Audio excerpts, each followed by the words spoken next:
السلام علیکم ورحمت الله. تاسو چې کله موټرسایکل چلو د موټرسایکل ټایر د روډ ایجز د کوم ځای کې چې دا روډ ختم شوی وي دینه اوریا ساتو ځکه چې دا ټایر چې کله دی ایجز باندې راشي نو د تا تغیدو د سلیپ کېدو خطر ډیره زیاته دی.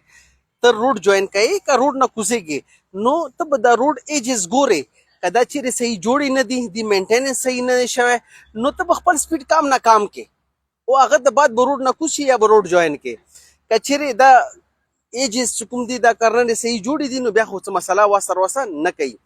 خاص کر چې کله ته روډ جوین کوي ته به ډېر زیات احتیاط کوي. هغه وجه دا دی چې کله ته روډ جوین کوي اور په دې ایجز باندې تا موټرسایکل سلیپ شي او ته پریوځې نو ته به په روډ پریوځې.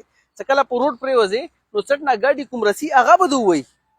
صحیح دی نو دا یو جانلیوه حادثه کېدلی شي. د دې وجې نه تاسو موټرسایکل چې کله چلو احتیاط سره چلو چې تاسو حادثو نه بچ شو. مننه، آباد اوسئ.